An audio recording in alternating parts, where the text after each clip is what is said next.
Hi everybody, it's Mrs. Mayhugh again, and I've got my daughter Amelia here with me today. She's going to be listening as I read.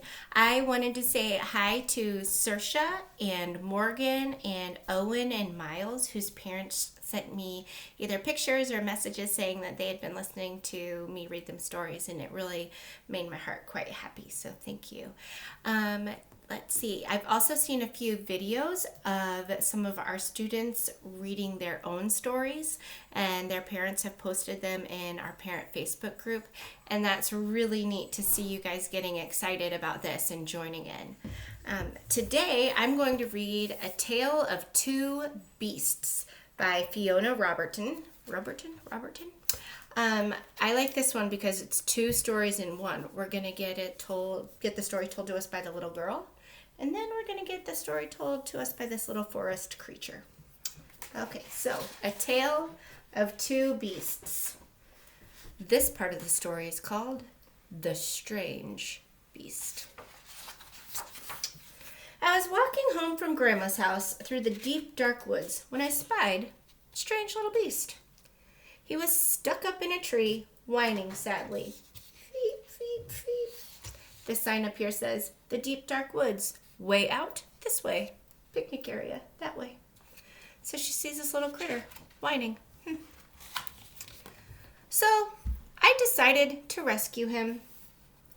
I will call you Fang, I told him. And I wrapped him up warmly in my scarf, and I carried him safely home. I gave him a lovely bath, and a gorgeous new hat and sweater, and a delicious bowl of fresh nuts. I made him a beautiful house, and I gave him Lord Rex to play with. Fang's house. Very nice. Looks like Fang might be trying to escape. I don't know. Maybe he's just scratching his toes. I took him out for lots of long walkies to keep him fit and healthy. And I showed him off to all of my friends who loved him nearly as much as I do. But for some strange reason, the little beast did not look very happy. In fact, he was looking rather hot. I hope he's not sick, I thought. And I opened the window to cool him down. But then something terrible happened. He threw off his clothes, leapt out of the window, and ran away as fast as he could, back to the deep, dark woods. I wanted to go and look for him, but Mama had other plans. Dinner time? Ugh. Bath time? Ugh. Bedtime? Grr. I couldn't sleep. I missed the little beast, and I wondered if I would ever see him again. But then a small and furry shadow appeared at the foot of my bed. See the little shadow? It's coming from something in the window. There we go. The strange little beast had returned. He seemed quite pleased to see me, and I began to think that maybe, just maybe, he wasn't so strange after all. Oh my goodness, this girl has thrown off her nightie and she's running through the deep dark woods. Don't do that at home, kids. She says, I wonder why he came back. See the little hat? Now for the second part of the story, A Tale of Two Beasts. The Terrible Beast.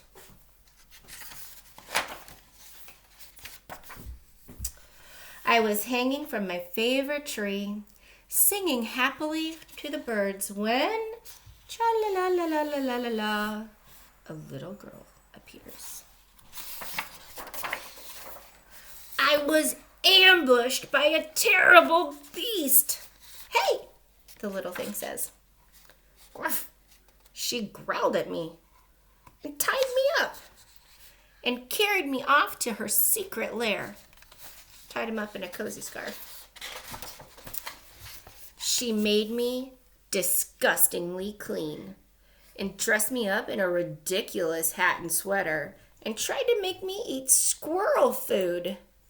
And she kept me in a tiny box with nothing for me to do and nowhere for me to hang on. She made me walk backwards and forwards and backwards again for no reason whatsoever. She showed me off to a herd of even wilder beasts who were just as terrible as she was. I had had enough. I made a cunning plan, and I put it straight into action. The cunning plan is here plus open window equals freedom. Free once more! Woohoo! I raced back to the deep dark woods before the terrible beast could catch me. Oh, it was peaceful in the deep dark woods. A little bit too peaceful, perhaps. Also, a little bit wet. It's raining on him. In weather like this, one could do with a nice warm hat. I snuck back to retrieve it under the cover of darkness. Oh, and there's that shadow she had seen before. The terrible beast was waiting for me. She seemed quite pleased to see me, and I began to think that maybe, just maybe, she wasn't that terrible after all. So that's our tale of the two beasts. One part was told by the little girl, and the other part was told by our little woodland creature. They both kind of had a different take on the story, didn't they? I hope that you're reading plenty at home. If you read some books, I'd love to see the video of you or even just a picture of you guys enjoying them. I will see you soon. I hope you get out and stomp in some puddles today in the rain. Bye.